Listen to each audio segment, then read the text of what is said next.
عمران ریاض کا قاتلانہ حملے میں بچنے کے بعد بڑا بیان سامنے آیا ہے۔ عمران ریاض کے حوالے سے کہا جا رہا ہے کہ وہ بیرون ملک پہنچ چکے ہیں، لیکن ابھی اس پر کنفرمیشن جو ہے وہ سامنے نہیں آئی کہ وہ کس ملک گئے ہیں۔ جاوید چودھری نے یہ دعویٰ کیا کہ عمران ریاض خان جو ہیں وہ بلوچستان سے کشتی کے ذریعے عمان پہنچ چکے ہیں، وہاں ان کے بھائی موجود ہیں، اب وہ وہاں رہیں گے۔ یعنی کہ انہوں نے کہا کہ عمران ریاض پر اس طرح کے حالات پیدا ہو چکے تھے کہ بلوچستان میں کشتی کے ذریعے ان کو نکالا گیا ہے۔ اب اس پر عمران ریاض نے جاوید چودھری کو جواب دیتے ہوئے کہا کہ یہ خبر غلط ہے، جاوید چودھری صاحب مجھ سے رابطہ کر سکتے تھے۔ یعنی یہ خبر کو تو عمران ریاض نے فیک قرار دے دیا ہے کہ میں کوئی کشتی کے ذریعے نہیں بھاگا، لیکن ابھی تک عمران ریاض نے یہ کنفرم نہیں کیا ہے کہ وہ کیا واقعی پاکستان میں ہیں یا نہیں ہیں۔ دوسری جانب عمران ریاض خان نے یونیفارم پہننے والے اداروں سے ایک بڑا سوال پوچھا ہے۔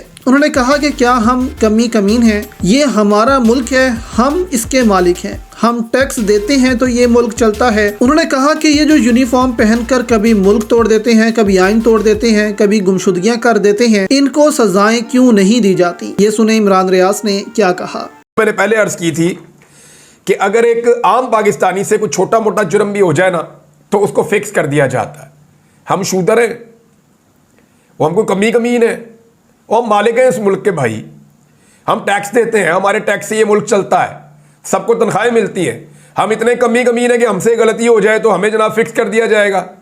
اور دوسری جانب یونیفارم پہن کے ایک آدمی جو ہے وہ کبھی ملک توڑ دیتا ہے، دوسرا آتا ہے وہ آئین توڑ دیتا ہے، تیسرا آتا ہے وہ آئین توڑ دیتا ہے، چوتھا آتا ہے وہ بندے اٹھا لیتا ہے، پانچواں آتا ہے وہ جبری گمشدگیاں کر دیتا ہے۔ یعنی ادھر کوئی پوچھ گچھ نہیں ہے، ادھر کوئی عدالت سوال نہیں کر سکتی، سارے سوال جو ہیں وہ یہ شودروں سے ہوں گے، سویلین سے۔